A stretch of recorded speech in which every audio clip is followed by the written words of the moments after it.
Boa noite a todos que estão nos assistindo. Boa noite, professora Heloísa. Boa noite, Rafaela, tudo bem? Tudo bem? Hoje nós recebemos a professora Heloísa Montserrat Barbosa. Ela vai contar um pouquinho para a gente ali da nossa trajetória. Nossa professora aí, mestre em psicologia social, psicomotricista. Professora Elo, você quer iniciar se apresentando para a nossa equipe e para todos que estão nos assistindo? Claro, posso sim. Então, boa noite a todos. Meu nome é Heloísa Montserrat Barbosa, como a Rafaela já falou. A minha formação inicial é educação física, aí fui para psicomotricidade relacional, psicopedagogia e com outros cursos ainda no meio, mas finalizei, por enquanto, a minha formação com mestrado em psicologia social comunitária. E fui convidada pela secretaria, né, por meio da Rafaela, para falar sobre o movimento e a educação. É isso, né, Rafa? E eu, né, por meio da Rafaela, para falar sobre o...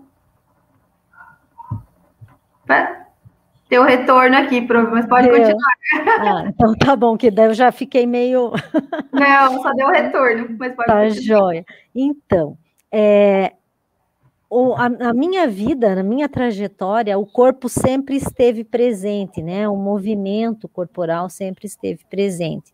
Eu fui atleta, enfim, né? Então, depois, quando eu comecei a me organizar na questão acadêmica, nas minhas formações, eu fui para perto deste tema e fui também encontrando agregando outros temas a esse. E hoje eu estudo o movimento, a educação infantil, e essa possibilidade de aprender por meio do corpo também, né? Qual é a importância de movimentar esse corpo para o processo de aprendizagem. Então, é sobre isso que eu vou falar um pouquinho aqui com vocês.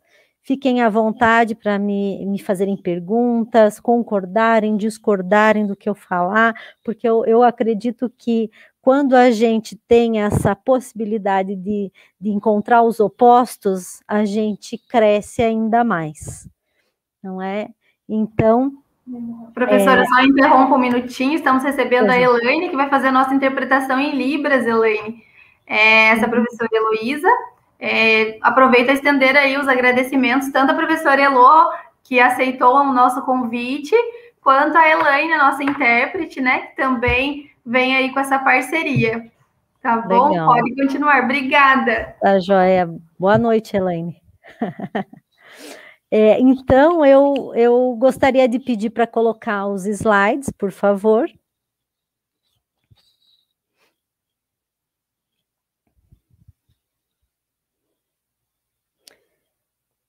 Que é um roteiro que fica mais fácil para a gente seguir, né?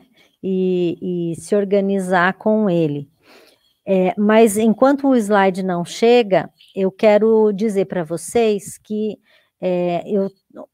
para vocês me contactarem, né, eu tenho um Instagram, psicomotricista.psicopedagoga.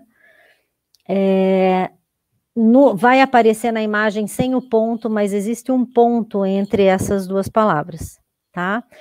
A hora que vocês desejarem, podem me contactar lá, que eu terei o maior prazer em falar com vocês. Né? Iniciando, né, a questão dos movimentos, dessa importância dos movimentos, a gente acredita, né, na minha formação e as pessoas com as quais eu trabalho, a gente acredita que o mais importante, né, é o processo de aprendizagem, né, por meio do corpo. E isso acontece a partir dos reflexos, né? Os reflexos são os primeiros movimentos corporais que o sujeito tem, né? Eu acho, Rafa, que eu enviei o errado. Não. É que mudou um pouquinho lá o começo, não é esse mesmo. Então, a gente inicia a partir dos reflexos, né? Essa análise do movimento humano. E esses reflexos, eles são...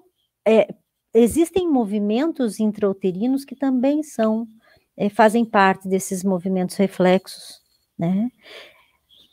Alguns movimentos reflexos, eles são precursores de movimentos voluntários.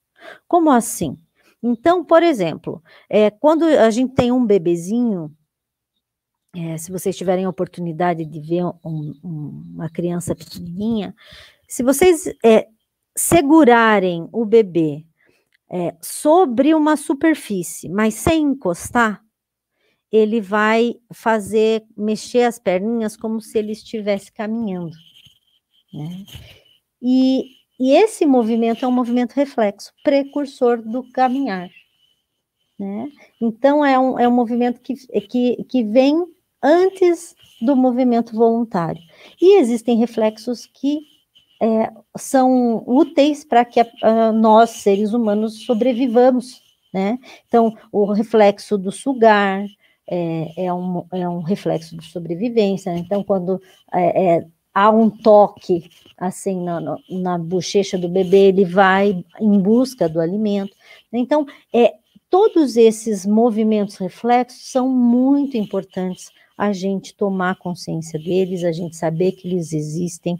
Existem reflexos que são analisados na hora do nascimento da criança, para ver se ela está neurologicamente bem, né, nesse primeiro momento. Esses reflexos são, ao nascer, né, um dos fatores que compõe o Apgar, que é uma nota que a criança recebe, que tem algumas avaliações para determinar como ela está, né, ao nascer. Então, quando a gente vai pensar em movimento, a gente precisa iniciar pensando nos movimentos reflexos. Pode passar, por favor. Quando a gente tem, né, um movimento voluntário a partir de um reflexo, né, a gente chama esse movimento voluntário de movimento rudimentar. E é a partir do estímulo que esse movimento rudimentar vai se aprimorar. Então, nós enquanto adultos, enquanto professores, enquanto pais, enquanto terapeutas, nós precisamos estimular esse movimento voluntário rudimentar, né, para que ele se aprimore cada vez mais. E quando a gente pensa nesse estímulo, a gente vai mostrando para essa criança que tem um ambiente, que ele tem objetos, que ele ele vive sensações, né, ele vive movimentos. Então, a gente já pode pensar nessa integração do sistema sensorial e motor, né? Porque quando a gente faz esse estímulo para que, por exemplo, a criança arraste, daqui a pouquinho eu vou falar um pouquinho mais sobre isso, né? A gente vai buscando espaços para que ela sinta, para que ela se movimente. né? E junto com isso, a gente já pode fazer uma ponte, né, com o nível sensório-motor que a psicologia genética nos traz com relação ao desenvolvimento da inteligência. Então, a gente já começa aqui fazendo essa relação do desenvolvimento, né, motor, a aprendizagem, o movimento com o conhecimento, a aquisição de habilidades motoras para a aquisição de habilidades cognitivas, né, a gente já começa aqui. Parece, às vezes, né, tem pessoas que acreditam que não tem relação, né, que tá mexendo, tá brincando, que não vai ter relação com a aquisição de conhecimento. Mas a gente já tem vários estudos que nos dizem que sim, que há uma relação entre o desenvolvimento motor, o desenvolvimento psicomotor e a aquisição de conhecimento formal e informal. Pode passar. Quando a gente fala nesses estímulos, a gente vai falar dos ambientes educativos. Existem vários estudos de psicopedagogas aqui de Curitiba, né, que falam sobre ambiente educativo. Esses ambientes educativos, eles precisam estar com muitos estímulos, né? Eles precisam ter diferentes texturas, precisam ter, principalmente se a gente fala de bebês, né? Porque a primeira ideia é que um bebê, ele precisa ficar paradinho, sentadinho, deitadinho, que a gente só vai cuidar dele, né? Só mantê-lo vivo, né? Mas nós precisamos dar essas oportunidades para os bebês também, né?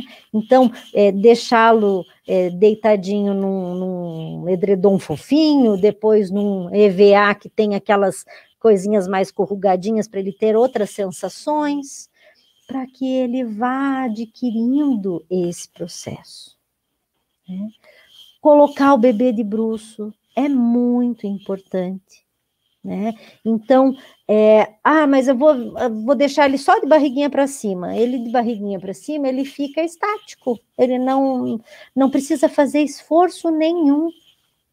E ainda é perigoso no caso de voltar algum alimento, né? O leite pode engasgar, enfim. Então, é importante que a gente deixe a criança de bruço, porque quando ela fica de bruço, a tendência é que a testa fique no chão, né? Se a gente precisa, o adulto precisa cuidar ali, até para que a cabecinha vai cair e para que ele não fique sem ar, né? Mas quanto mais a gente possibilita essa posição para essas crianças, mais elas vão fortalecendo o músculo do pescoço.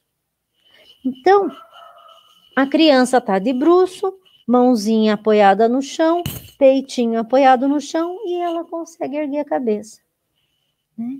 Esse é o primeiro movimento que vai trazer a possibilidade dela caminhar, por exemplo. Então, se a criança fica muito pouco ou quase nada de bruço, ela vai ter uma hipotonia muscular. Hipotonia é um músculo flácido, né?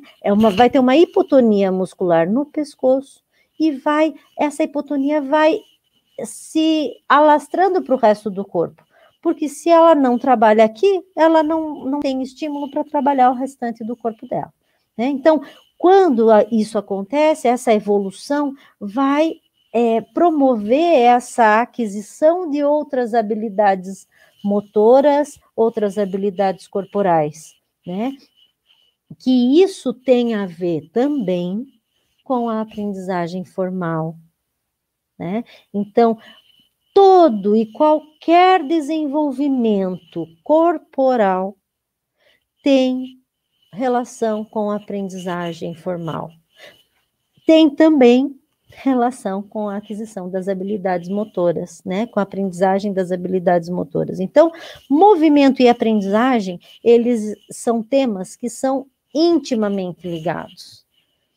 Então, para que eu possa aprender coisas, eu preciso me movimentar, eu preciso utilizar o meu corpo. Eu, enquanto criança, eu não tenho essa possibilidade sozinha. Eu preciso que o adulto que esteja ali comigo, quer seja um cuidador, quer seja um professor, quer seja pai e mãe, estimulem. Né? E isso não é só com os bebês, né? Também com as outras faixas etárias, né? Quanto mais estímulo a gente for possibilitando, mais desafios a gente vai criando, né? Com o passar da idade, mais eles vão se desenvolvendo. Pode passar, por favor. Para que esses estímulos hajam dentro do nosso organismo, a gente precisa pensar em alguns elementos que vão compor esse processo de desenvolvimento, né? Esse processo de desenvolvimento corporal e cognitivo tem uma relação muito íntima com a maturação neurológica. Então, nós vamos dar uma tarefa para a criança, né? Então, a tarefa daquele bebê é erguer o pescocinho, né? Tirar a cabeça do chão, fortalecer. Então, essa é a tarefa dele. Como é que eu vou estimular? Eu vou estimular colocando ele ali, às vezes segurando a cabecinha para ele não, né, não afogar, virar de lado para ele dar uma descansadinha, mas eu vou estar ali estimulando, né? O outro fator importante é o ambiente que ele está, quanto mais tiver estímulos, melhor, né? E o próprio sujeito, porque sem ele não há maturação neurológica, né? Um outro exemplo de tarefa, né? A criança já ergue o pescocinho, já consegue erguer o peito do chão. Lá pelos 2 meses, mais ou menos, ele já consegue. Aí o que a gente faz? A gente apresenta objetos para ele buscar. Aí a gente fala, venha pegar aqui o bonequinho. Às vezes o objeto tem som, que são coisas que vão atrair essa criança para querer buscar aquele objeto.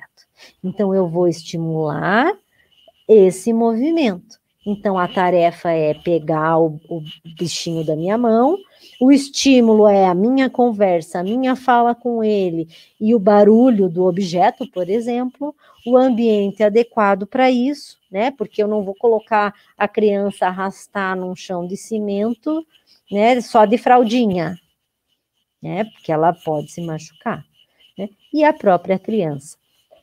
E cada vez que ela supera uma tarefa, cada vez que ela conquista uma coisa, que ela se apresenta conquistando algo, ela tem sinapses diferentes acontecendo no cérebro, né? Então, sinapses, para quem não sabe, são as conversas entre os neurônios, né?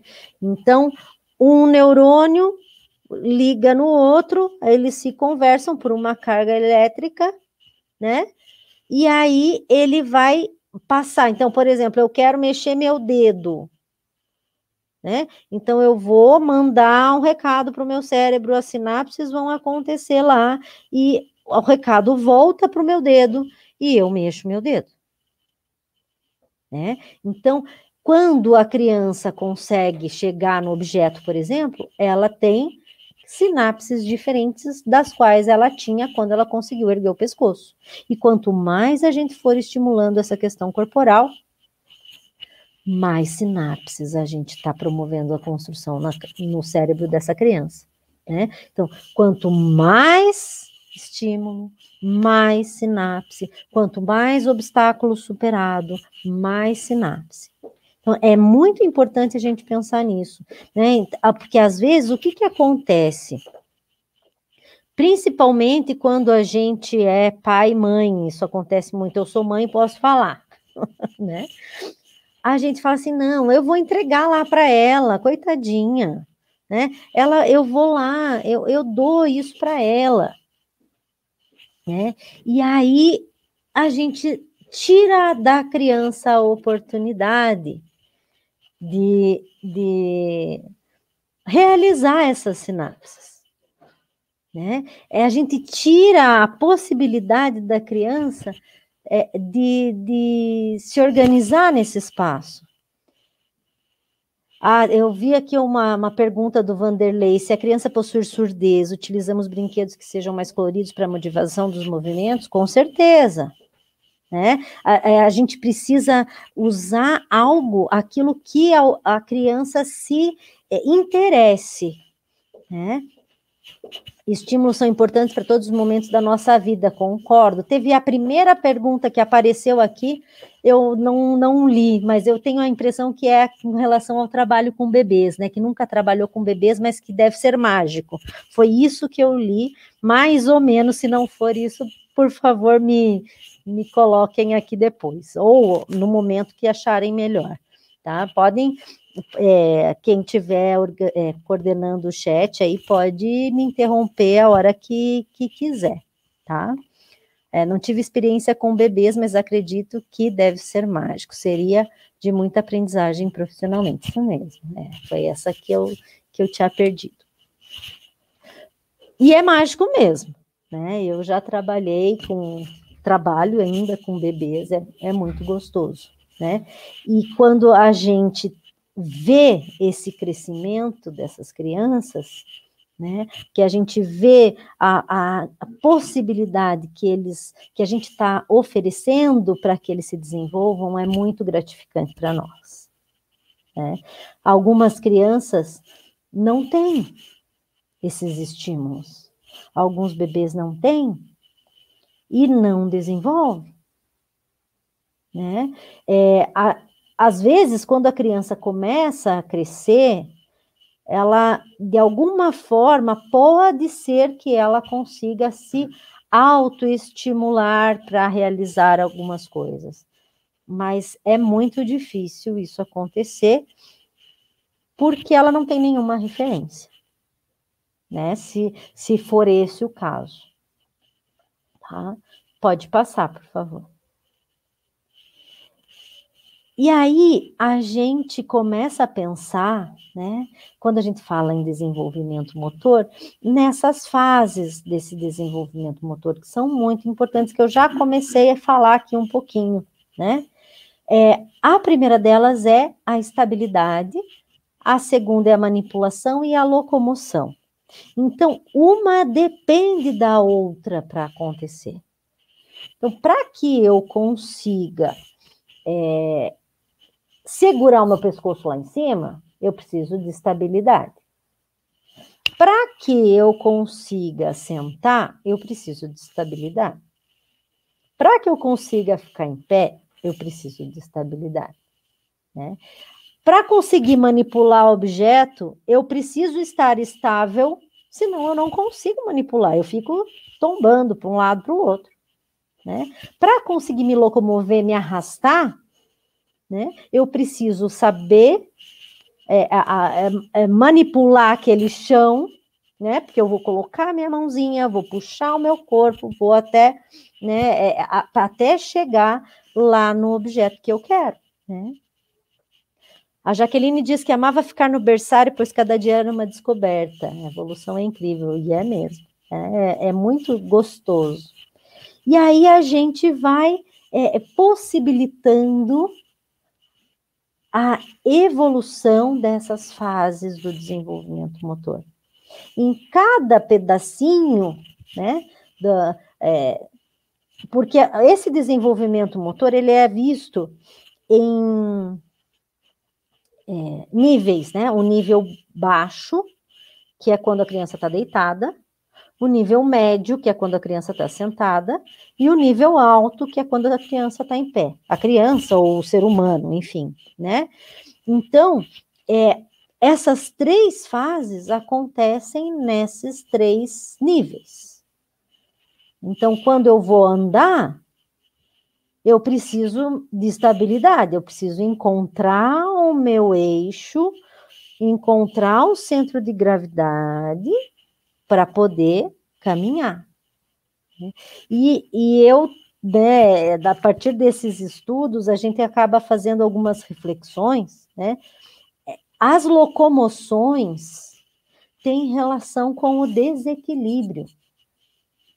Né? Então, se eu vou arrastar, o desequilíbrio ele é um pouco menos visto, mas ele existe.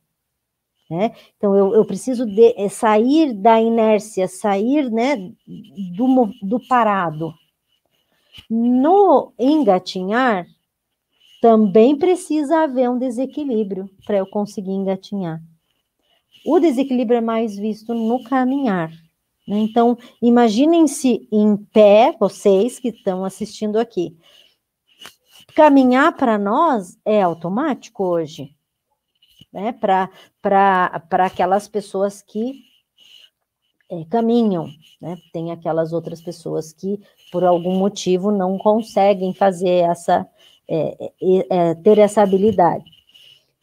O desequilíbrio, ele vem, o nosso corpo joga, né? A gente joga o corpo para frente, e para não cair, a gente dá um passo. Aí a gente joga o corpo para frente de novo, para não cair, dá outro passo. E aí a gente vai buscando o equilíbrio. Então, desequilibrar faz parte do processo de aprender. Para que a gente aprenda, precisa haver o desequilíbrio. O bebê autista na fase de desenvolvimento motor tem as mesmas fases? Tem as mesmas fases. A gente vai, talvez as fases, elas demorem um pouco mais para serem concretizadas, para acontecerem. Às vezes não acontecem, né? Mas a fase é a mesma, vai depender do grau de autismo que aquela criança possui, né? Mas a gente pode estimular e deve estimular. Não é porque a criança lá já teve, né, já recebeu o diagnóstico de autismo, que a gente vai, não, é autista, então vamos deixar. Não, de jeito nenhum, né? A gente vai, estimula, não deu ainda, continua estimulando, passou para outra fase, deixa um pouquinho mais difícil, continua ali no estímulo, trazendo obstáculos que a gente acredite que ele vai superar. Né? Se a gente acreditava que a criança ia superar esse obstáculo e ela, por acaso, não superou, a gente volta um pouquinho e dá um outro obstáculo um pouco mais fácil naquele momento para aquela criança, para ela se ver capaz. E isso não é só para criança autista. Isso é para todas as crianças. Né? Para que a criança se sinta capaz e potente, a gente precisa colocar na frente dela obstáculos que sejam possíveis de serem transpostos, mas que não sejam tão fáceis. Né? É verdade que a criança autista não fixa o olhar no olhar da mãe na hora da amamentação. Depende, Tatiana, depende. Né? Uma das características, uma das pautas autistas é essa questão de não fixar o olhar. Né?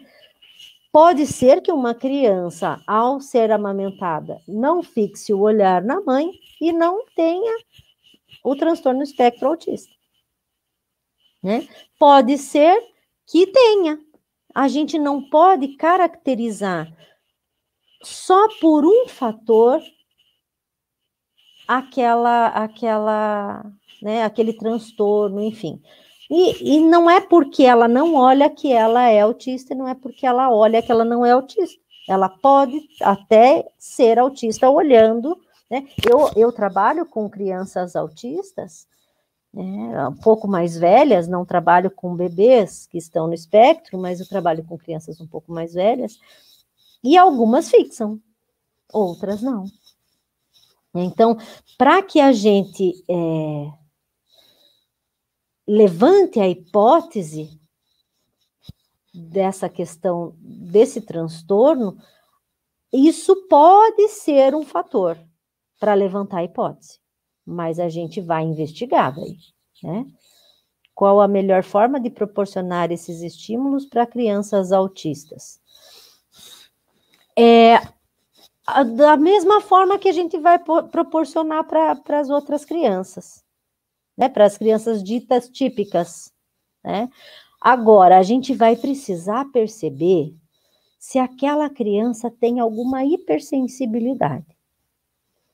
Então, digamos que tenha uma criança autista e eu percebi que ela tem uma hipersensibilidade auditiva. Então, eu não vou pegar um brinquedinho que faz muito barulho, ou um barulho muito esganiçado, né? Eu vou posso até pegar um brinquedo que tenha som, mas que não gere uma desorganização. Então, para isso, a gente vai ter que viver a experiência. Né? Só experimentando tentativa e erro que a gente vai saber. Não tem uma regra. Né? Não tem olha, para crianças autistas a gente faz assim, para crianças que não são autistas a gente faz assim, para crianças com paralisia cerebral a gente faz assim, assado, paraná. Não tem.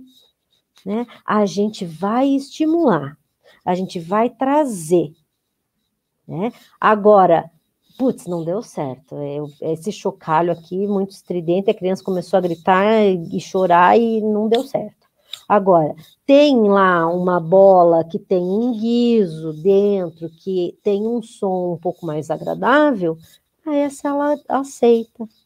Né? Então, às vezes, a hipersensibilidade do tato também a gente precisa ver, né? Precisa levar em consideração, porque muitas vezes algumas crianças autistas não conseguem aceitar o toque num primeiro momento, né? Não é porque ela não aceita o toque que eu não vou tentar, porque quando eu experimento essa relação, eu vou trazendo essa criança para a realidade social, que também é uma das dificuldades dessa criança que possui esse transtorno. Né? Então, eu chego perto, eu não vou chegar abraçando. Né? Eu vejo uma criança autista, vem cá, querido, e abraça. Não vou chegar abraçando. A gente chega, abaixa na linha do olhar da criança, né? Olha, se ela é verbal, a gente conversa. Se ela não é verbal, a gente também conversa. Tá tudo bem com você?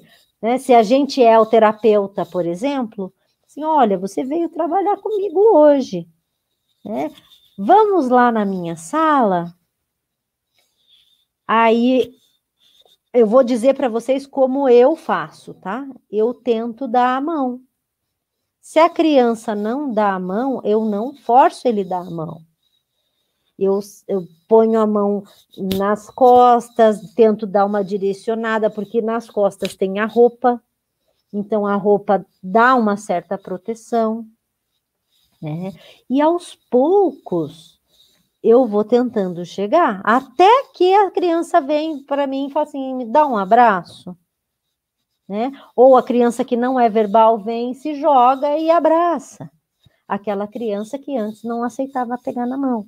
Então, não tem muita receita para a gente fazer esses estímulos. A gente precisa levar em consideração algumas características, né, dessa hipersensibilidade de alguns sentidos, e ir experimentando o que aquela criança aceita e o que ela não aceita.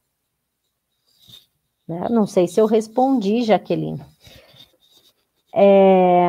Então, pode passar para o próximo, por favor.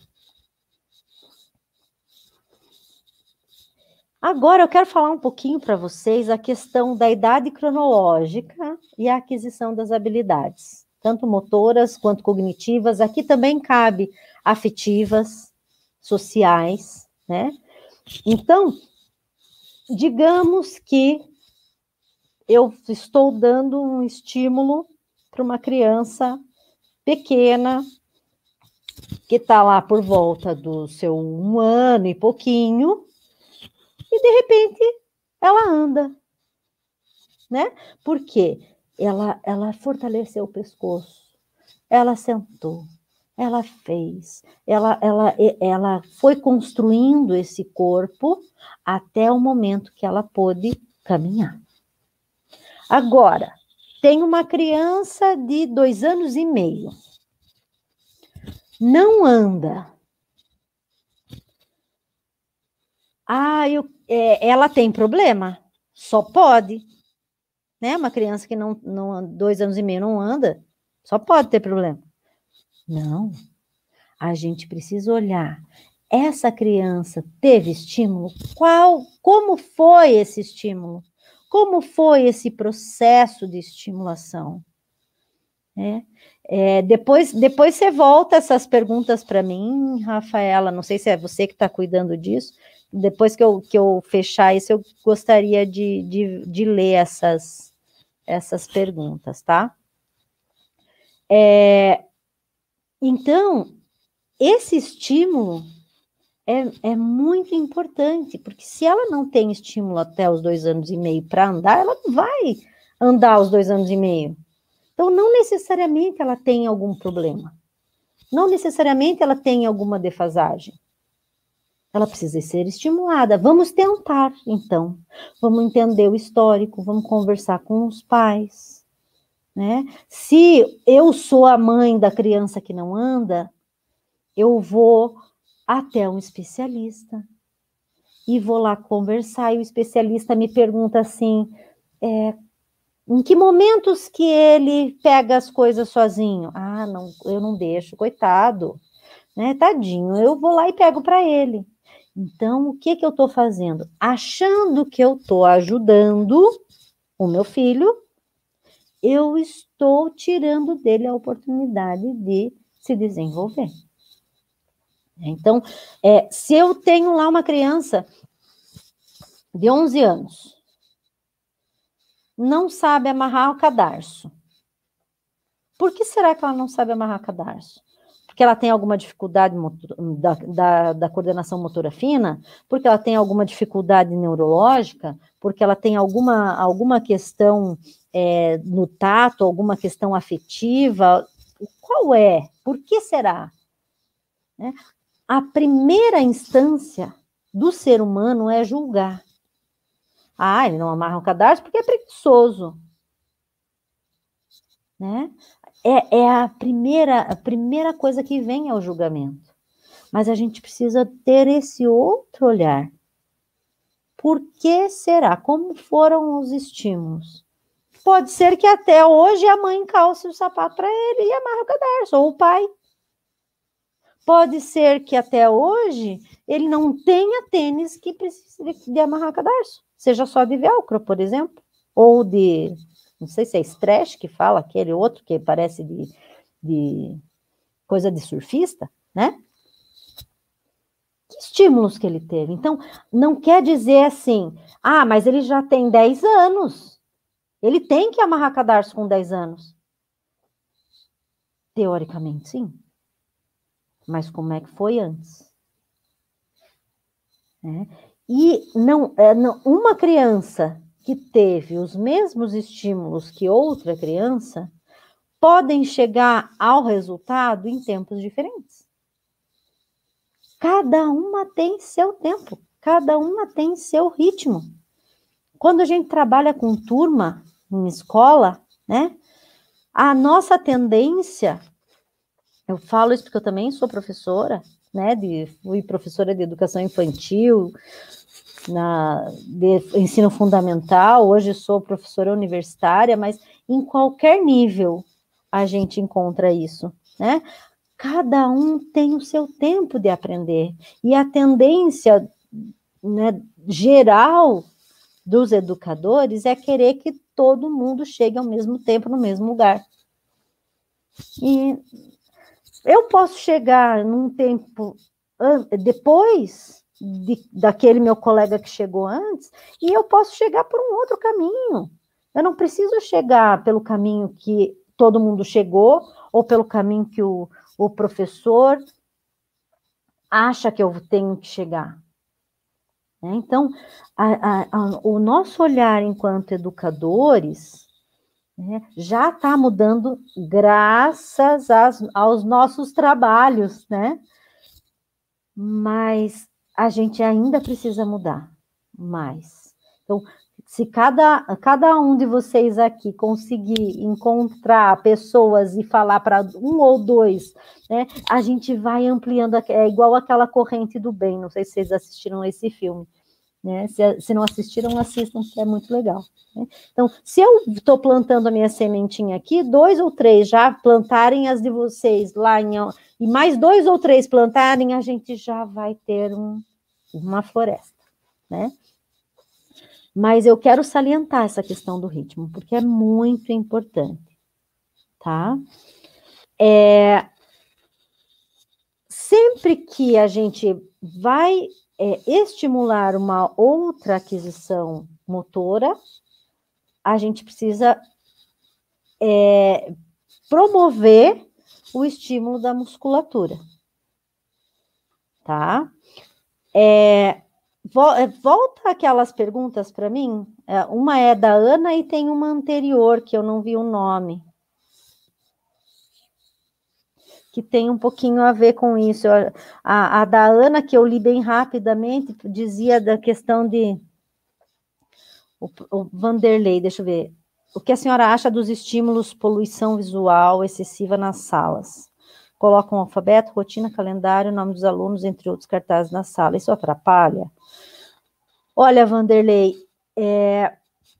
eu penso que pode até ter na sala, mas se for confeccionado pelas crianças também, né?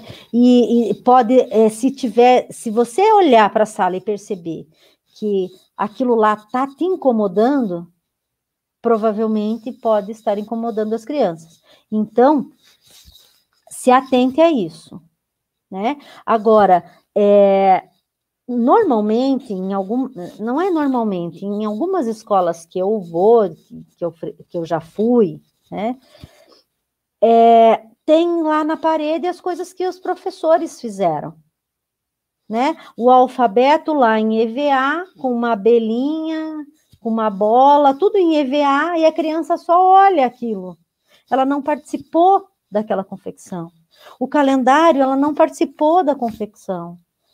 Então, para que a sala fique bonita, o professor, além de dar aula, preparar a aula, dar o conteúdo, fazer todas essas questões, ainda tem que fazer o alfabeto para ficar bonito na sala, né? Então, se a gente transforma isso numa atividade escolar, né, numa atividade para que todos participem, não vai ficar do jeito que eu, como professora, faria. Vai ficar do jeito deles. E que é a coisa mais linda que uma sala feita e decorada pelos alunos, né? Às vezes, né, tem nessas escolas que eu vou, que são os professores que fazem, não, mas os pais vão ver, vai estar feio. Feio no ponto de vista de quem? Feio para quem? Aquela criança que fez aquele desenho, que pintou aquele desenho com tanto amor, mas que saiu da linha. Eu não vou pôr porque tá feio. Aí o que eu vou dizer para esse aluno? Eu vou dizer, olha, você não é capaz de fazer algo adequado, então o seu não vai para a parede. Eu não disse isso verbalmente, eu só não coloquei o dele. mas é assim que ele recebe. Né? Eu estava, não sei se respondi, Vanderlei, mas qualquer coisa volta aí. Eu queria comentar a pergunta da Ana, não sei se foi pergunta ou se foi uma afirmação, porque eu olhei rápido, mas ela falou da questão de pular fases, né? A fase de arrastar, engatinhar e andar. Tá aqui, ó. A professora, é verdade que não é bom a criança pular fases, por exemplo, andar antes de engatinhar.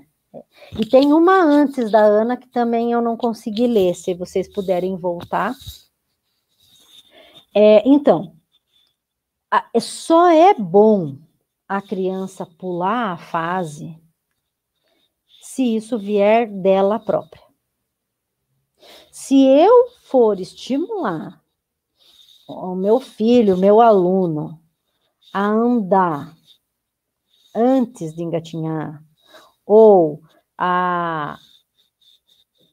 sei lá, não arrastar, quero que ele engatinhe de uma vez, isso só vai ser bom se for diretamente feito pela criança. Porque o que isso quer dizer? Que ela está com a maturação neurológica apta para isso. Né? Agora, existe um mito que quanto mais rápida é a evolução para o caminhar, mais inteligente a criança é. Né? Se a gente partir do pressuposto que cada avanço traz uma ligação, algumas sinapses, né? Aumenta o número de sinapses. Se eu pular a fase do engatinhar, assim, não. Que engatinhar que é nada, vamos andar de uma vez. Se eu pular essa fase, eu tirei a oportunidade da criança fazer aquelas sinapses que ela faria quando ela fosse engatinhar. Essas sinapses, assim como as sinapses do arrastar e do caminhar, do sentar, são também as mesmas sinapses que vão atuar na aprendizagem da leitura e da escrita. Então, se eu impedir isso, eu posso, não é que é certeza absoluta, mas eu posso fabricar uma dificuldade de aprendizagem. Porque eu impedi aquela realização daquelas sinapses. Né? Tem uma outra questão, né? Porque não sei o que aconteceu com o slide aí que ele saiu, mas vamos falando que vai dar tudo certo. Né? Tem uma outra questão que é importante, que quando a gente está nessa evolução corporal, né, motora, a criança arrasta, a criança vai e alcança, a criança pega. Aí ela senta primeiro com apoio. Né? Vocês já viram? A gente apoia a criança de lá por volta dos 3, 4 meses, a gente senta ela apoiadinha, ela vai e escorrega. Né? Aí a gente vai contribuindo para ela adquirir esse tônus muscular da região das costas, da região do abdômen, que são importantes para que ela se mantenha sentada. Né? Deixa eu ler aqui a pergunta, senão eu perco a pergunta, e aí, vamos ver. Professora, a criança tem seu tempo, mas quando a criança tem 4 anos e só balbucia, fala sílabas soltas, e os pais acham normal, dizem que na família todas as crianças começaram a falar tarde. Precisa investigar, Ana. Precisa investigar neurologista, né, para ver se não tem nada fora do prumo aí. Pode ser só uma questão de estímulo, mas pode ser algo também neurológico. Né? Então, voltando à questão lá do sentar, né? Então, eu sento com apoio, depois eu sento sem apoio, aí eu fico em pé, com apoio, aí eu vou tentando soltar, cai, né? Fica em pé com apoio, depois fica em pé sem apoio, né? Aí anda com apoio, vai andando, segurando nos móveis, até que ela anda sem apoio. Todo esse processo é envolvido de ligações sinápticas, de fortalecimento muscular adequado para aquele movimento. Então, se eu coloco a criança sentada antes dela ter estruturada a musculatura necessária para ela ficar sentada, eu posso fabricar uma escoliose, por exemplo, ou uma dificuldade física, né? A Natana diz assim: como perceber se uma criança de 2 anos e 4 meses é autista, sendo que ela é muito manhosa, não fala, só interage com gritinhos. Pode estar ligado à falta de limites? Pode estar ligado à falta de limites, sim. Né? Então, a gente não consegue, né, diagnosticar um transtorno apenas por esses sinais, né? Esses sinais são sinais de alerta. Então, a criança tem 2 anos e 4 meses, é manhosa, pode ter a ver com limite. Não fala, pode ter a ver com limite, porque ela fala assim, e já ganha. Né? A mãe já sabe o que ela quer, o pai já sabe o que ela quer, então ela não precisa falar. Né?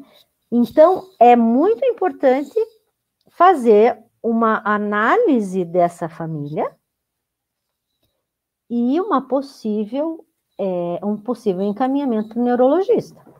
Né? Mas eu quero que a gente cuide bastante disso, de tomar assim, muita cautela com relação a falar que a criança é alguma coisa a partir de sinais.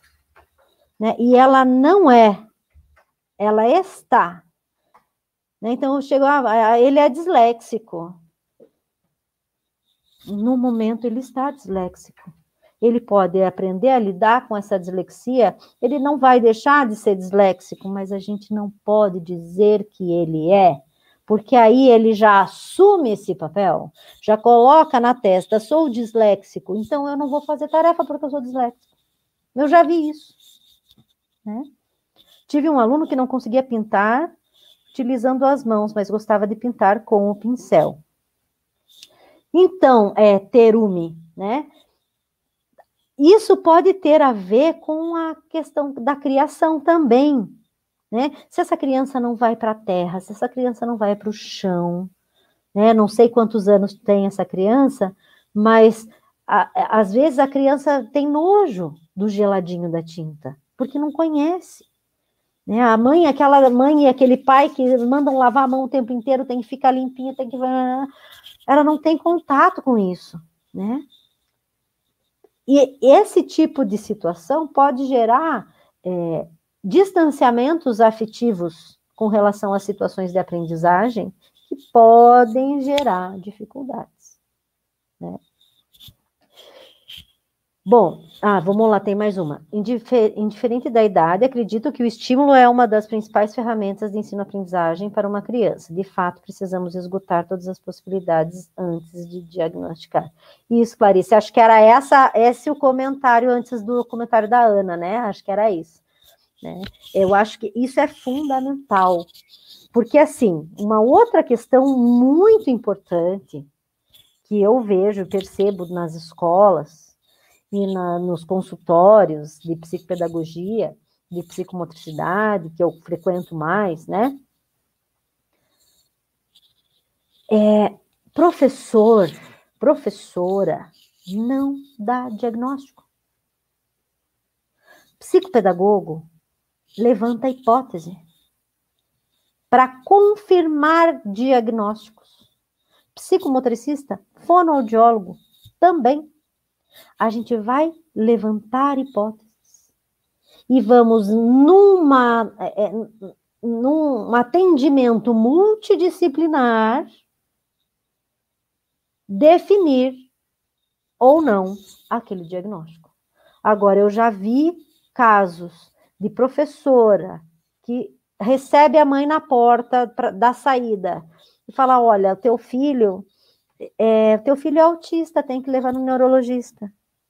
Imagina uma mãe ou um pai de uma criança de 2, 3, 4, 5 anos, enfim, independente da idade, recebe do professor, teu filho é autista.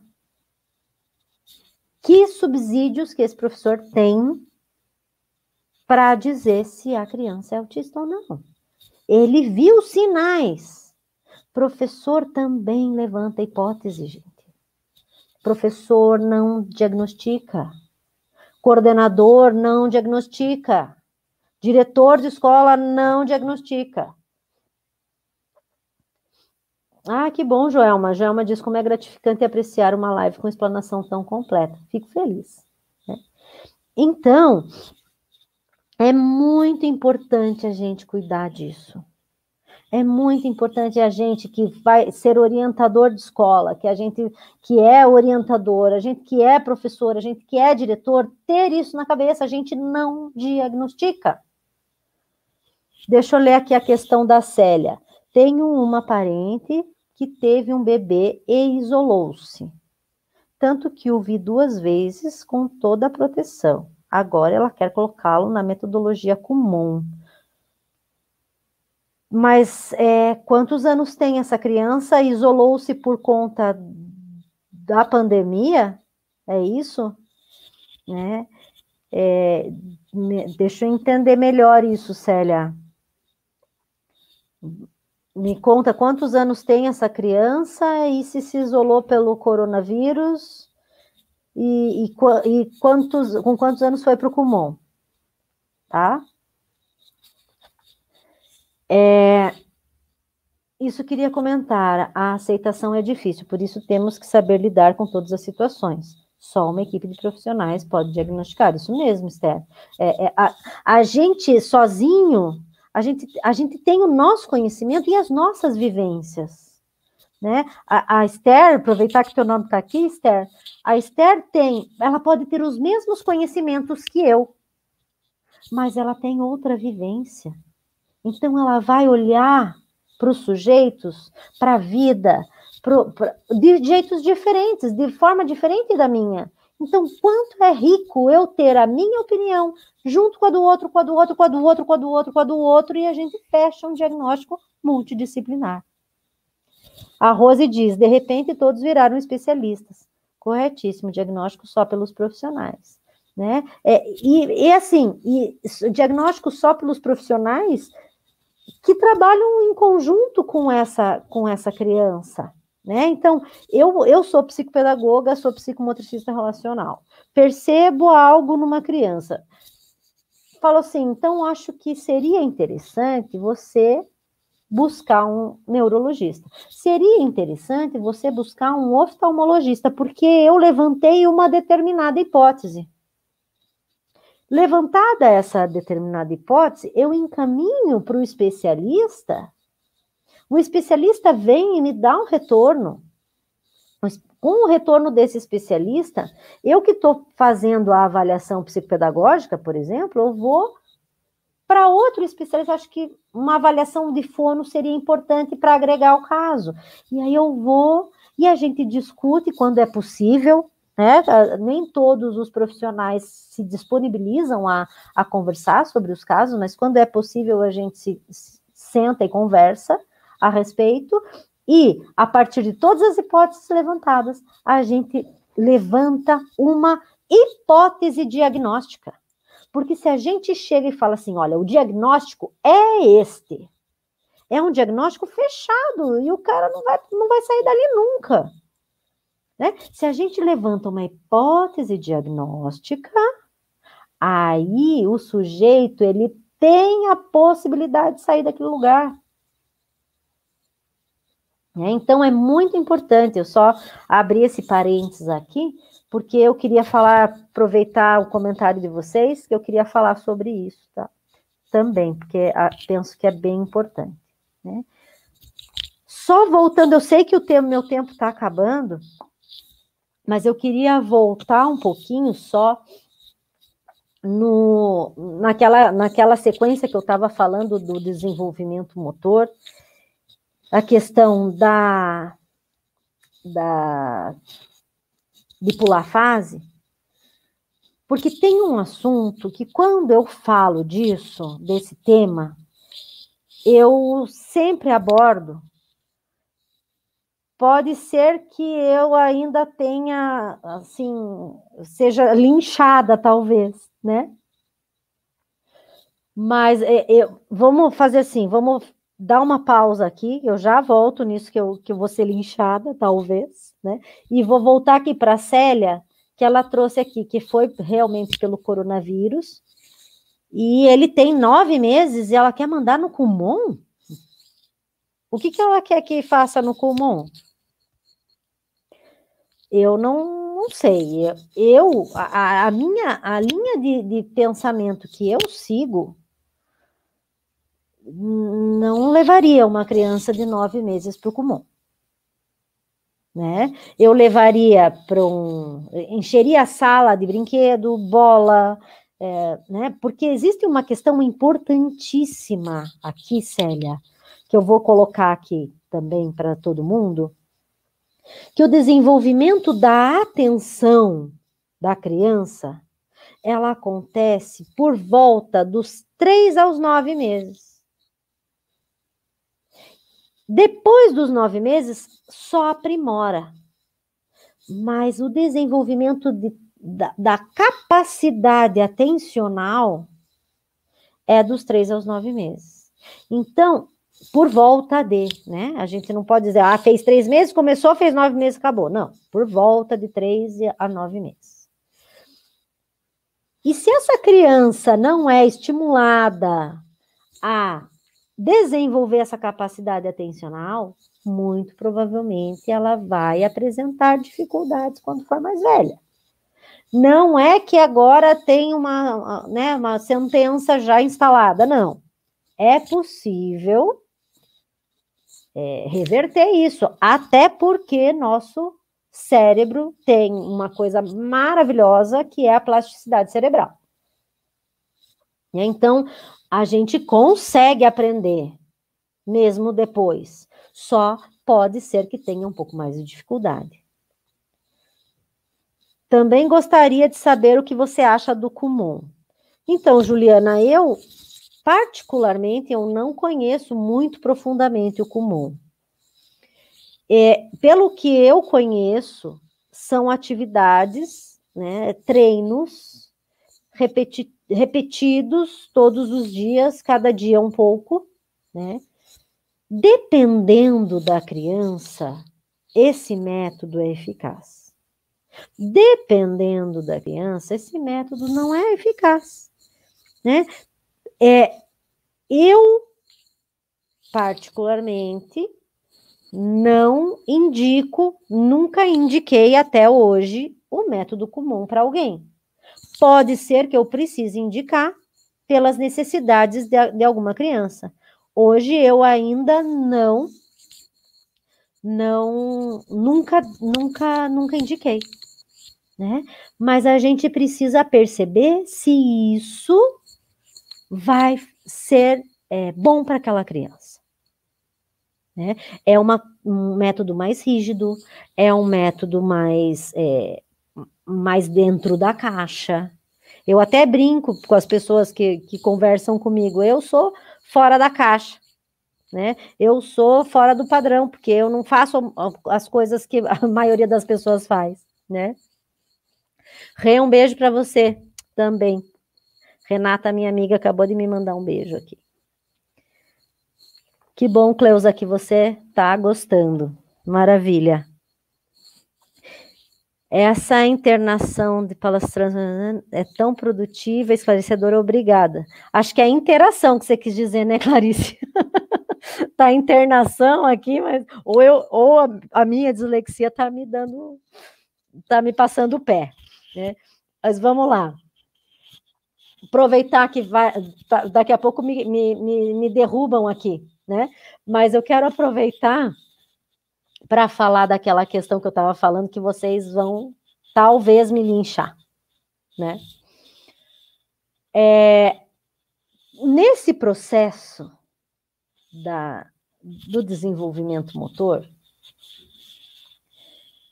tem muita gente que vai assim, eu tô trabalhando, tô em casa, tô em home office, tem que fazer almoço, tem que fazer, né? A casa virou uma loucura nesse tempo da pandemia. Mas mesmo antes, né? Para que eu consiga fazer as minhas coisas, eu vou colocar a minha criança, meu filho, onde? No andador. Né? Aí,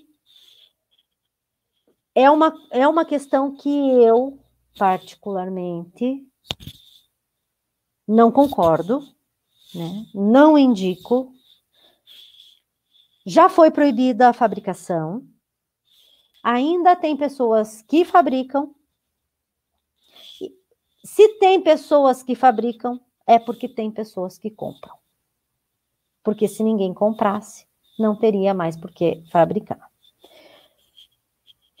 Pode passar até acho que mais 2 slides. Mais um. Mais um.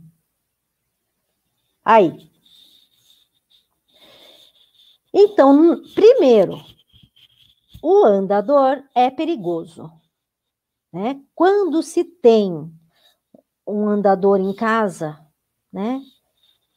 Um menor degrau, uma pedrinha que esteja no caminho daquele andador, pode derrubar aquela criança. Né?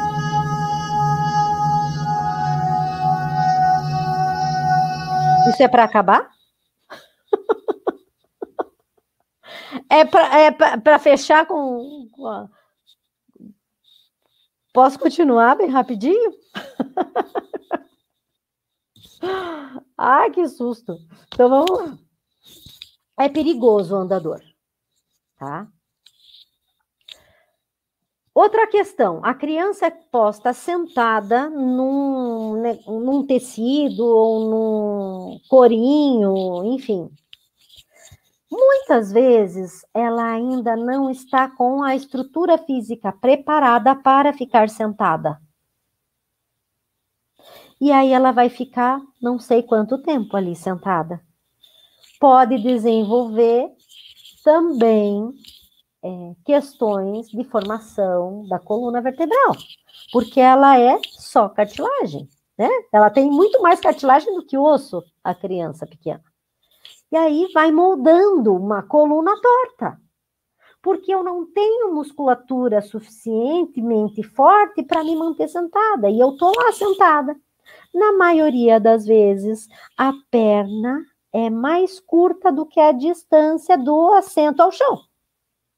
E aí ela fica na pontinha do pé. Né? Muitas vezes desenvolve o joelho varo. Não sei se vocês já ouviram falar, eu coloquei uma imagem aqui. Né? A primeira imagem é uma perna reta, né? Teoricamente, na posição anatômica.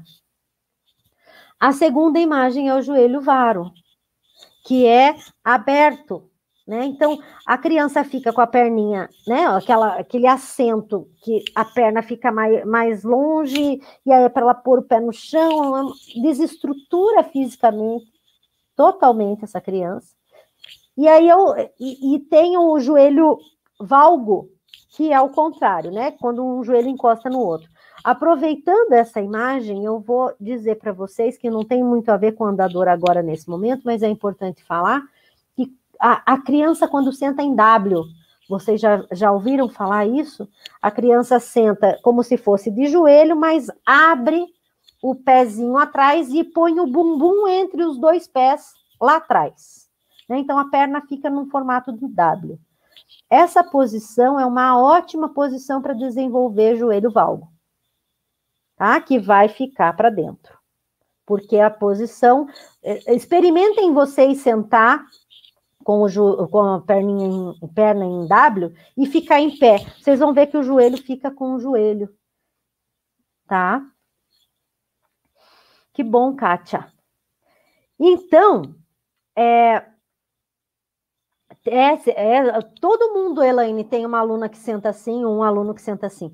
Só que a gente precisa ter o conhecimento de que a gente não pode deixar, porque a gente pode estar ajudando a transformar essa articulação numa articulação que tem um defeito, que não teria se ela não tivesse esse hábito, né? E depois é muito mais difícil de consertar, né? Então, outra questão que é importante a gente pensar nessa questão do andador é que a criança, além da perna aberta, ela vai ficar com a pontinha do pé no chão e aí ela se empurra, né? Aquele negócio parece um disco, ela senta, segura ali no disco e o pezinho ela vai, que vai praticamente um disco voador, se tiver uma escada, né? E aí, o que acontece? Quando ela vai andar, ela vai pisar com o pezinho inteiro no chão, ela não vai conseguir andar. Por quê? Quando eu vou tentar mostrar como se fosse uma perna aqui, deixa eu ver, né? Se eu ponho o calcanhar no chão, eu alongo a parte, digamos que aqui seja a panturrilha, tá? Eu alongo a parte da panturrilha. Se eu tô com a pontinha do pé no chão, eu deixo a panturrilha mais tensa. Então, se a criança está habituada a ficar com a pontinha do pé no chão, quando ela coloca o calcanhar, ela vai alongar aqui e não vai conseguir pisar, porque já tem um encurtamento muscular. Então, há 19 anos atrás, uma médica brigou comigo por causa do andador. Isabel, é isso aí, né? E eu, assim, vocês podem discordar de mim, não tem problema nenhum, a gente pode conversar sobre isso, né? Eu acredito que os opostos promovem crescimento, sim, né? A gente não precisa concordar com tudo que o outro fala, né? Mas eu faço questão de colocar isso aqui para vocês, porque é a forma como eu penso, como eu acredito, tá? Depois, se vocês quiserem pesquisar e entrar em contato comigo lá no @psicomotricista.psicopedagoga, lá no Instagram, estou esperando vocês, tá? Aí, outra questão, fora o encurtamento, olha quantas coisas que eu coloquei aí, ainda deve ter mais, né? É essa mobilidade sem segurança, né? Então, a criança tá lá, ela pode cair a qualquer momento. Quando a gente tira ela do andador, putz, mas que coisa estranha. A fulaninha, o fulaninho, treinou bastante andar no andador e agora não anda sem andador? Como é que é isso? Não é difícil de explicar. Acontece que ali no andador o centro de gravidade é gigantesco. Quando ela sai do andador, ela tem um centro de gravidade que é só ela.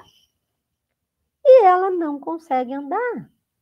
Ela não consegue encontrar o equilíbrio, né? A Maria Antonieta traz aqui que é a comodidade para o adulto, né? E que não leva ao desenvolvimento, né? Leva ao desenvolvimento, talvez, de questões que prejudicam o sujeito, né? Exatamente, minha filha sentava assim, com muita orientação e com auxílio dos professores em sala, conseguimos mudar, isso mesmo, né? Então, como é que a gente vai querer que uma criança que passou 2, 3, 4, 5 meses andando de andador, já está com 1 ano, aquela mesma coisa do estímulo, lembram que eu falei agora há pouco, né? O estímulo, não adianta ela ter 1 ano e meio e a gente já querer que ela ande. Como foi o estímulo de andador? Ela não aprendeu a encontrar o centro de gravidade. Ela não vai andar tão rápido quanto os pais esperavam que ela fosse andar usando o andador, né? Pode demorar até muito mais do que se ela não tivesse usado o andador, né? Então, é muito importante a gente cuidar disso, né? Porque todas essas aprendizagens fazem parte de um processo. E alguns slides anteriores que eu pedi para elas passarem rapidinho aqui, eu escrevi processo, né? Bem grande, como se a gente estivesse falando assim, processo. Não adianta eu querer que tudo aconteça num estalar de dedos. Né? Por quê? Porque hoje a gente está, no nosso momento histórico, a gente consegue tudo que a gente quer na hora que a gente quer. E o que a gente ensina para as crianças? Que elas não precisam se frustrar. A frustração faz parte do processo de aprender. A frustração faz parte do desenvolvimento motor. A frustração faz parte da vida. Então, a gente, enquanto adulto, putz, preciso de dinheiro. Ah, não, mas não dá para fazer transferência porque agora eu tenho que pegar o dinheiro e levar. Ah, não, mas ainda é antes da meia-noite, eu consigo ir no caixa eletrônico. Então, ó. Ah, mas hoje é domingo. Ah, mas posso fazer um Pix. Agora a gente tem Pix, né? Então a gente tem tudo que a gente quer na hora que a gente quer. E isso que a gente está ensinando para as crianças. Espera, vou ler aqui a Elisiane. Professora, a criança está começando a andar. É normal caminhar com o pé para dentro? É normal ela caminhar com o pé para fora ou para dentro, né? Independente, porque ela está buscando o ponto de equilíbrio. Num primeiro momento, você vai ver a criança vai parecer um pinguinzinho, né? Ela vai andar como um pinguim, durinha, com a perninha como esse joelho varo aí, com a perninha mais arcada. Aí ela vai ajeitando a postura e a gente vai observar se ainda continuar com o pezinho para dentro, pode levar num ortopedista para ver se não tem alguma coisa a mais ali, né? Mas é super natural a criança não começar a andar na postura certa, né? Inclusive, tem o engatinhar, que a gente passou rapidinho pelo engatinhar aqui. O engatinhar, existem duas fases de engatinhar. Essas duas fases, elas precisam ser passadas pela criança para fazer as sinapses, para que ela possa adquirir maturação neurológica para aprender a ler e escrever e todas as outras aprendizagens escolares, né? Então, a primeira fase do engatinhar é o engatinhar rudimentar, que se vocês pararem para pensar e perceber, se vocês tiverem a oportunidade, ver uma criança lá por volta dos 5, 6 meses, né, que já está começando a experimentar engatinhar, talvez até um pouquinho depois, um pouquinho antes, isso independe, tá? Mas que ainda está no começo da aprendizagem do engatinhar, ela vai trazer o braço e a perna unilateral, ou seja, vai pegar o braço direito, a perninha direita e vai caminhar. Vai pegar, engatinhar, né? Vai pegar o bracinho esquerdo, a perninha esquerda e vai engatinhar pelo outro lado. Então, ela faz um movimento unilateral. No movimento, no engatinhar mais elaborado, ela já faz invertido, né? Ela avança com o bracinho direito e puxa a perninha esquerda. E o movimento contrário também, né? Esse movimento de engatinhar, que faz essa movimentação invertida, é a preparação para a nossa marcha do andar, do caminhar elaborado. Porque num primeiro momento, né, a criança anda com o pé para dentro, com o pé para fora, com o joelho varo, com o joelho valgo, ela vai experimentando. E ela, quando eu falo que ela anda como pinguim, ela vai, né, com o mesmo lado. Então, sempre existe um movimento rudimentar e depois um movimento elaborado, né? O pessoal passou aqui, valeu. Então, pode desenvolver essa questão do andador, insegurança, consequente distanciamento afetivo com as situações de aprendizagem. Por quê? Porque a insegurança gerada no movimento, ela passa para as situações de aprendizagem, né? Todas as etapas, todos os processos são importantes, né? Eu vou ter que acelerar aqui um pouquinho, porque eu falo demais, eu acho, né? Mas, enfim, quanto mais a gente colocar a criança no chão, quanto mais chão, mais a criança vai conhecer seu próprio corpo, desenvolver a possibilidade da orientação espacial, orientação temporal, lateralidade, ritmo, outros aspectos psicomotores, e tudo isso é essencial para a aquisição de conhecimento formal e informal, né? A questão da lateralidade, eu só queria falar rapidinho aqui na questão da lateralidade, que eu acho que é importante. Tudo que a gente manipula com o lado do corpo direito, quem trabalha é o hemisfério esquerdo do cérebro. Quando eu manipulo o esquerdo, quem trabalha é o hemisfério direito do cérebro. Essa conversa interhemisférios é importante para que a criança se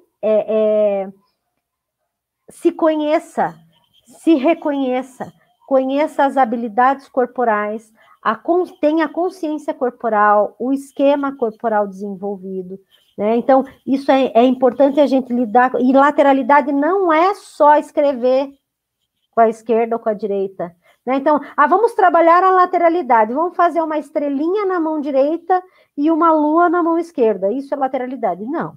Lateralidade é a gente usar o nosso corpo com ambos os lados. Então, eu vou brincar, sei lá, vou brincar de jogar a bola no cesto. Eu jogo com uma mão, depois jogo com a outra, depois jogo para um lado, para trás, né? Inventa vários jeitos de jogar, né? Encerrando com chave de ouro, que live maravilhosa. Que bom, Gisele. Então, teria que fazer uma live só de lateralidade aqui para a gente falar, mas acho que podemos pensar nisso, né, pessoal? O que você acha, Rafa? Pode passar o slide, por favor. Essa é uma questão importante que eu vou passar bem rapidinho, que não adianta a gente querer ensinar a criança a pegar no lápis, porque a coordenação motora fina, ela vem depois da ampla. A coordenação motora ampla, ela é pré-requisito para fina. Então, uma criança de 3 anos, usar a apostila, escrever em letra cursiva, pelo amor de Deus, eu já vi escolas que fazem isso. Não! Criança de 3 anos, 4 anos, 5 anos, 6 anos, 7 anos, 8 anos, 80 anos, precisa brincar, precisa movimentar o corpo, né? Para que eu consiga compreender a forma como eu pego no lápis, eu preciso compreender meu corpo inteiro, porque eu sou um ser único. Eu não sou fragmentos. Eu sou um sujeito só. Pode passar, por favor.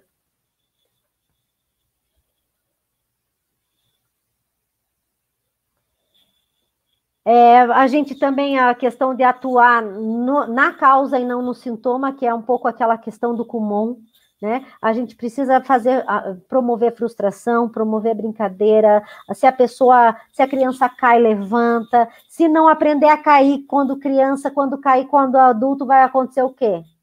Né? Vai fazer o que? Vai se matar? Né? Às vezes acontece. Nunca se frustrou, quando se frustra adulto, vai lá e não consegue viver com isso e tira a própria vida, né?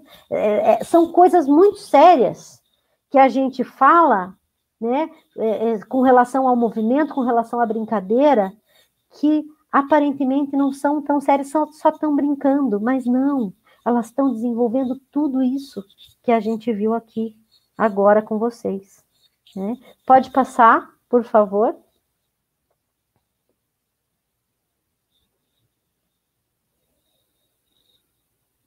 Pode passar. Pode passar mais uma. A Elaine quer uma live falando de lateralidade, ó. Então, ó, vamos lá. Pode parar aqui um pouquinho. Então, para que a gente possa desenvolver essas questões de aprendizagem, a gente precisa usar o máximo que a gente puder de atividades que usem o simbólico. Então, atividades artísticas, brincantes, teatrais, trabalhar com história, com brincadeira, com argila, sabe? Com várias coisas que promovam o simbólico, que esse simbólico vai trazendo, evoluindo esse sujeito de dentro para fora, e não de fora para dentro. Né? Com relação a isso, eu tenho um livro meu e da minha mãe no forno aí, que está para sair daqui a, acho que é um mês, que vai falar sobre essa questão do simbólico e da brincadeira, que vale a pena ficar de olho aí. Pode passar. Então, só para fechar aqui, o que a gente deve pensar na integração do sujeito. Então, o que eu falei há pouco, a gente não é fragmentado, a gente é um sujeito único, né? E a psicomotricidade, o desenvolvimento psicomotor, motor, cognitivo, a psicopedagogia, os movimentos e as brincadeiras, tudo isso faz parte do processo de aquisição de conhecimento formal e informal. Isso é importante a gente frisar sempre. A gente não conhece só, não desenvolve conhecimento só na escola. A gente desenvolve conhecimento desde que está na barriga da mamãe. Né? A gente desenvolve... Não adianta a gente chegar e falar assim, não, a criança chega crua na escola. Chega nada. A criança tem uma história anterior a essa escola e que deve ser levada em conta também. Pode passar, por favor? Então, um recado que eu deixo para vocês aqui, ó. Estimulem corporalmente as crianças, todas com as quais vocês convivem ou trabalham. Elas só vão ganhar com isso. Agradeço muito vocês terem me ouvido, participado, a interação foi maravilhosa. Né? Não esqueçam que tem um ponto ali no meio, é @psicomotricista.psicopedagoga, meu Instagram. E podem entrar lá em contato comigo, que eu vou ter o maior prazer em contribuir com vocês. Desculpa aí, passei um pouquinho do tempo, mas tive que falar super rápido. Imagina, professora, foi uma honra, né? Todos estão pedindo ali um tempinho a mais, foi muito bom mesmo, muito esclarecedor. Gostaria de agradecer, em nome de toda a equipe, né, da Secretaria Municipal de Educação aqui de Fazenda Rio Grande, pelo convite e pelo aceite do convite. Acho que nem todos sabem, mas esse evento ele foi feito 100% com voluntariados, né? Então, a todos que estão assistindo, assim. Então, nós unimos ali a nossa equipe, a equipe pedagógica, porque são várias equipes dentro da Secretaria de Educação, a equipe pedagógica correu muito atrás para que a gente conseguisse realizar esse evento. E eu sempre falo que os professores que passaram pela minha formação são professores muito acessíveis. Então, eu não pensei duas vezes, né? A gente foi lá ligando para um, mandando mensagem para o outro, e a gente conseguiu pessoas maravilhosas. E a Elo é uma delas que fez parte. E quando ela diz que ela é fora da casinha, gente, ela é fora da casinha mesmo, que eu já tive aula com ela. E ela dizia assim, eu não levanto a voz para chamar a atenção de aluno. E aí nós, né, imagina, uma sala só com mulheres, pedagogias, daqui a pouco tá a professora Heloísa virando estrelinha dentro da sala para a gente observar ela e prestar atenção. Lembra desse episódio, professora Elo? Oxe, se lembro. Ainda sai uma estrelinha, apesar dos 46 anos, ainda sai estrelinha de vez em quando. Olha aí. Então, que a gente saiba utilizar essas estratégias e que a gente, enquanto professores, profissionais da educação, que a gente saia da caixinha.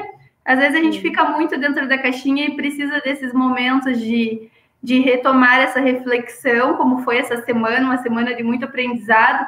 Por mais que a gente esteja revisitando alguns conhecimentos que a gente já viu na graduação, já viu em outros momentos, mas é sempre uma oportunidade de revisitar e de dar um up, né, nessa nossa, ainda mais nesse momento de pandemia, que está todo mundo cansado, todo mundo aí com o trabalho dobrado, uma nova realidade.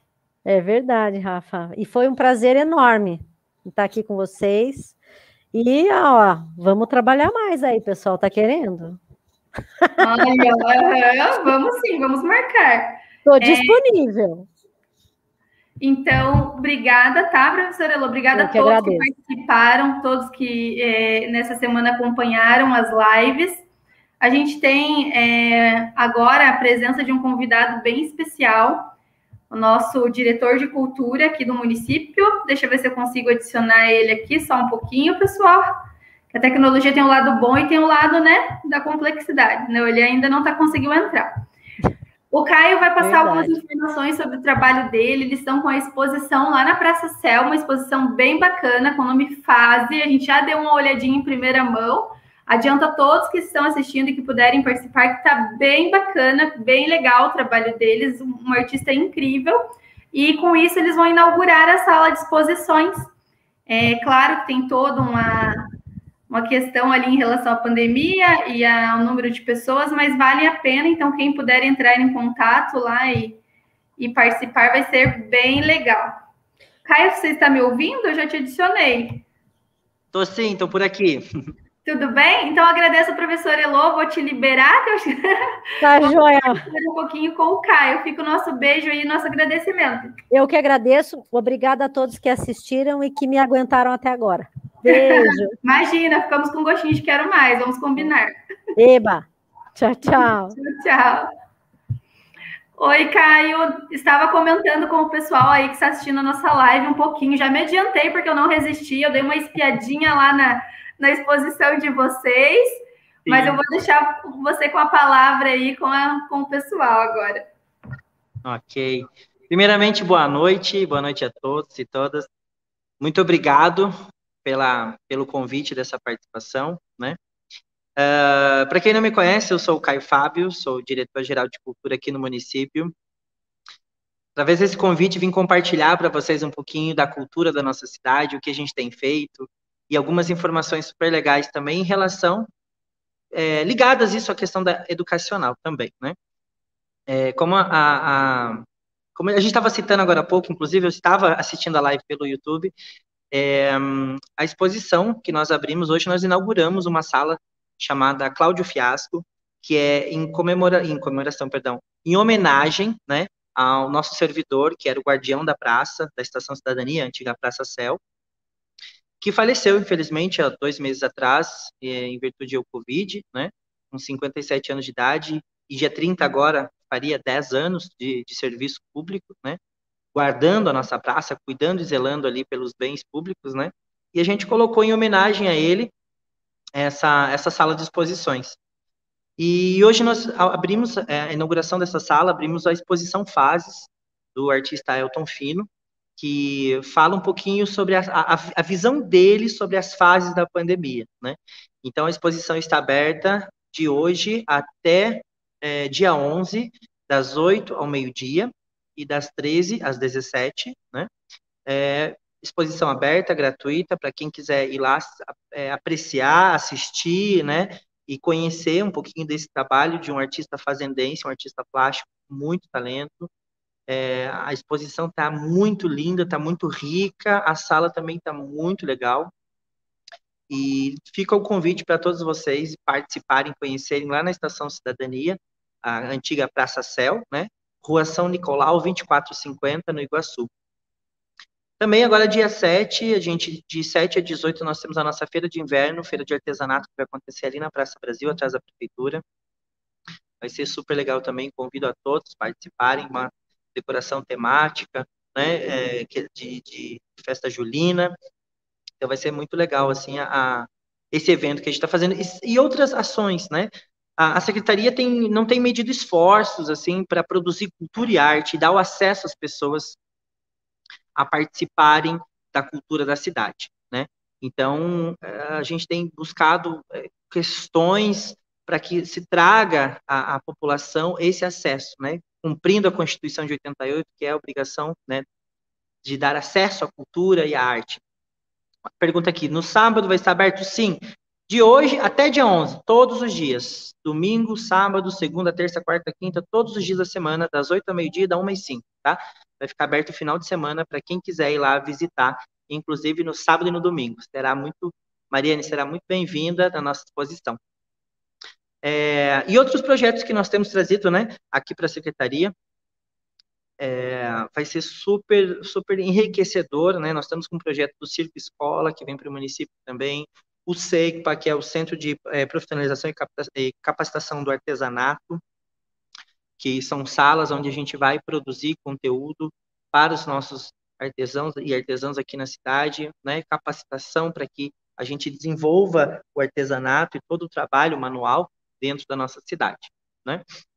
Nós somos um dos únicos municípios da região metropolitana que ofereceu mais de 400 vagas nas oficinas abertas ao público, né? Nós temos ali xadrez, teatro, violão, nós temos dança, temos jazz, balé, dança de rua, a gente tem várias atividades aí para toda a criançada e garotada participarem, né? Ocuparem o seu contraturno escolar com atividades culturais e artísticas de formação também. Então, estamos abrindo, né, para a cidade, dando acesso à cultura. Claro, mantendo toda a segurança, a questão do distanciamento social, a questão da utilização de máscara, o álcool em gel em entrada e saída, a aferição de temperatura, né? A qualquer sinal de suspeita, de sintoma, a gente cancela a aula, dispensa os alunos, né? Fica por 10, 15 dias ali sem participação das oficinas para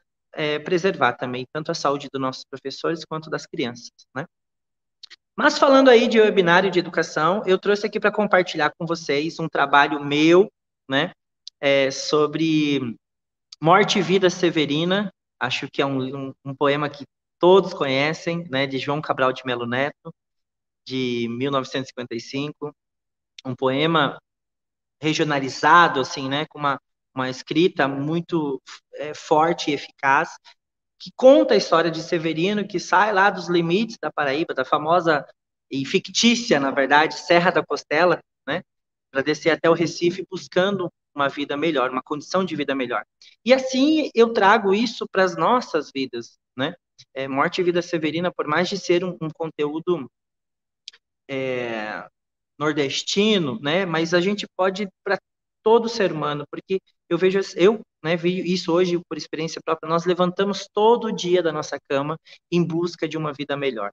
E essa história de Severino, né, de sair do seu lugar de conforto e buscar uma vida melhor, passando por todo o caos até chegar no Recife. Essa intervenção de dança contemporânea, que é uma das minhas formações, né, na área da dança, onde eu amo muito esse conteúdo. E nós temos uma companhia de dança aqui no município, inclusive, que faz um espetáculo de 1h15, contando toda a história de Morte e Vida Severina. E essa companhia de dança e esse espetáculo foi premiado e convocado para participar e representar o Brasil no Festival de Barcelona, né, Festival de Dança da Europa, para fazer a abertura representando o Brasil. Era para a gente ter ido em 2019, ficou para não, era para ter ido em 2020, aí a gente ficou para 2021, também não teve, agora vai para 2022 esse evento lá em Barcelona. E a gente está, né, com muita paixão por esse espetáculo, né? A minha filha ama estar nas aulas de teatro. Parabéns, Caio. São muito atenciosos com cada detalhe. Nós fazemos isso por amor, né? Não é simplesmente estar ali para ocupar o espaço, né? Ou fornecer algo para as crianças. Todos nós que estamos ali, a gente criou uma equipe assim, que tem feito muito com amor mesmo. Então, fico feliz por receber esse comentário da Thaís Moura. Então, eu vou, né, pedir aí para a Rafa colocar para a gente, então, né, vou me despedir já com vocês, porque eu também vou dar mais uma aula daqui a pouquinho, mas eu vou deixar aí para encerrar a minha parte, para vocês assistirem um pedacinho dessa composição coreográfica minha mesmo, né, um trabalho que eu fiz, foi um trabalho de pesquisa. Lá atrás, quando eu comecei a montar, estruturar o espetáculo de dança contemporânea, então foi uma pesquisa coreográfica muito legal. E já que nós estamos falando aí de um webinário, né, ligado à educação, a gente fala um pouquinho dessa construção de poema e arte, né, dança e literatura. Excelente trabalho, Caio Fábio, você é top, admiro o sucesso. Jandira Souza, beijo, muito obrigado, viu? Como eu referenciei agora, a gente tem feito isso com muita vontade, né? É uma área que eu amo muito, cultura e arte, e pretendo ir aí com muita destreza. Tá bom? Então, eu vou encerrar por aqui, porque eu vou sair agora dar outra aula, mas eu vou deixar vocês, então, com esse vídeo, para vocês assistirem aí, compartilhar um pouquinho dessa composição coreográfica de Morte e Vida Severina, de João Cabral de Melo Neto, de 1955. Bom? Um abraço, obrigado pela oportunidade, fiquem com Deus e até a próxima.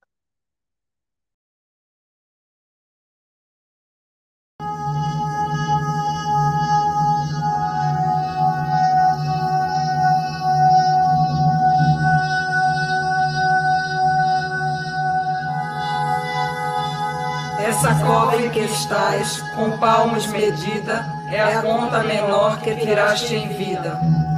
É de bom tamanho, nem largo nem fundo, é a parte que te cabe deste latifúndio. Não é cova grande, é cova medida, é a terra que querias ver dividida. É uma cova grande, para teu pouco defunto, mas estarás mais ancho que estavas no mundo. É uma cova grande, para teu defunto parco, porém mais que no mundo te sentirás largo. É uma cova grande, para tua carne pouca, mas a terra dada não se abre a boca.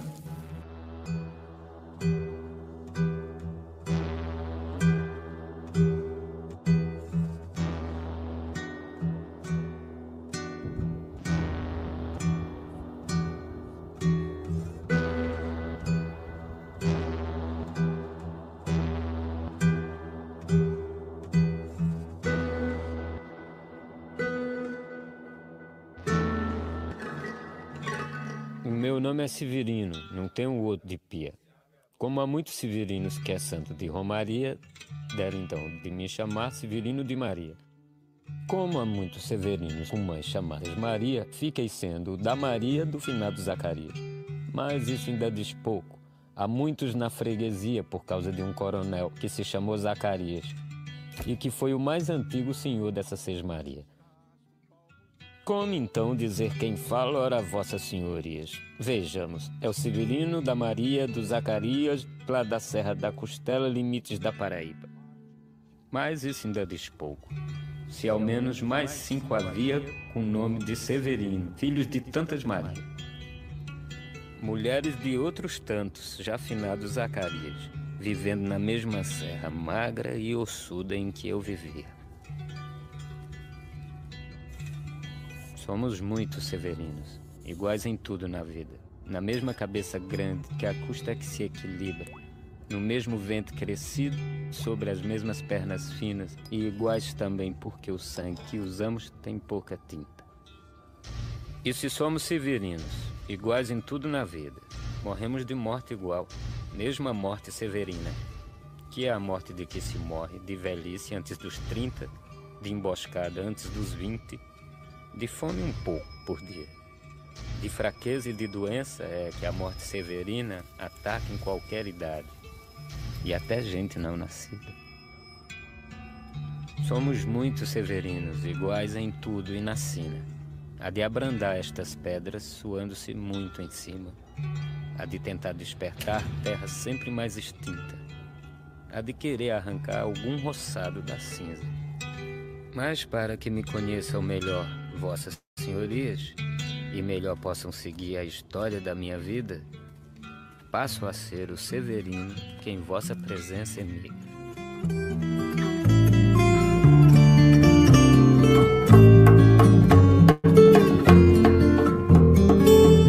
Esta cova em que estás com palmos medida é a conta menor que tiraste em vida.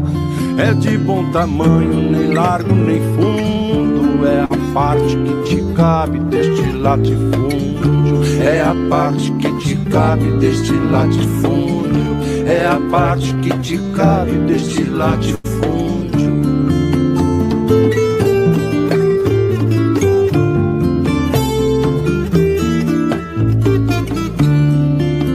Cova grande é cova medida, é a terra que querias ver dividida. É uma cova grande para teu pouco defunto, mas estarás mais ancho que estavas no mundo. Mas estarás mais ancho que estavas no mundo.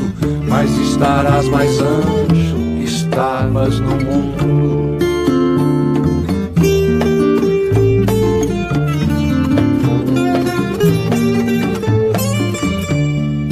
É uma cova grande pra teu defunto parco, porém mais que no mundo te sentirás largo.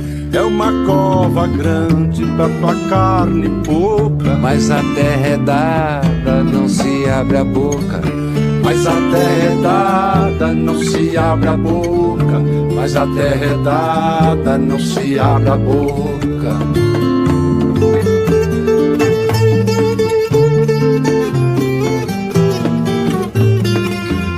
É a conta menor que tiraste vida, é a parte que te cabe deste latifúndio. É a terra que querias ver dividida. É uma cova grande pra teu defunto pai, porém mais que no...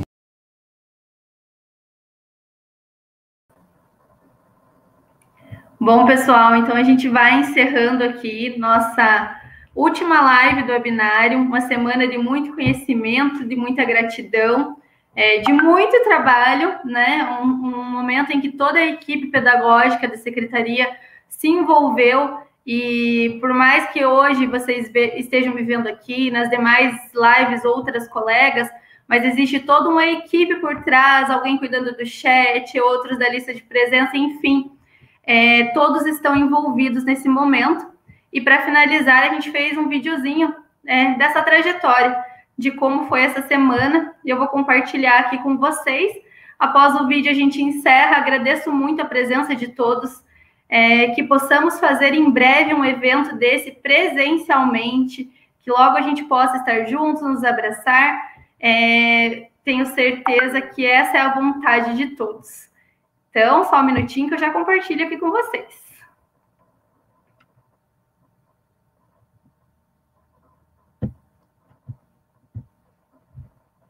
Vamos lá?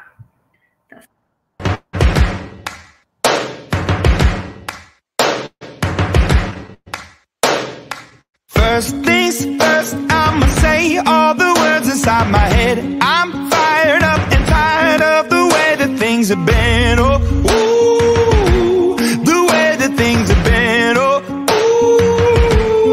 ooh. Second thing, second, don't you tell me what you think that I can be. I'm the one at the sail, I'm the master of my sea. Oh, ooh, the master of my sea. Oh,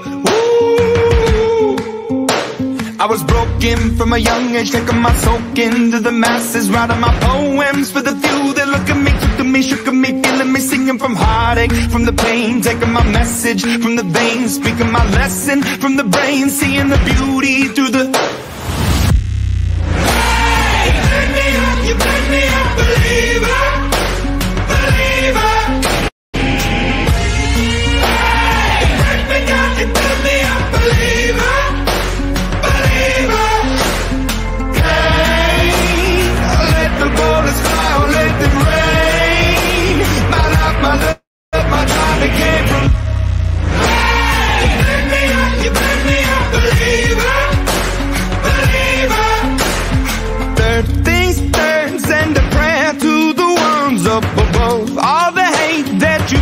Turn your spirit to a dove, oh, ooh, your spirit up above, oh,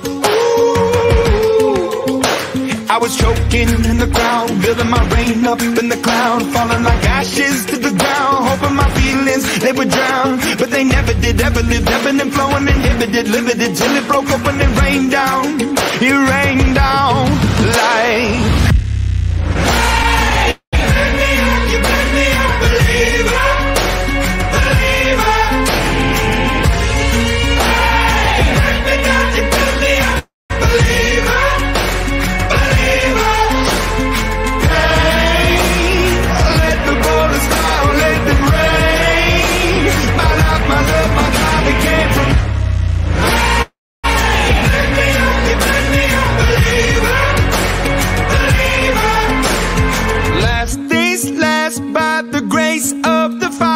The flames, you're the face of the future, the blood in my veins. Oh, ooh, the blood in my veins, oh ooh.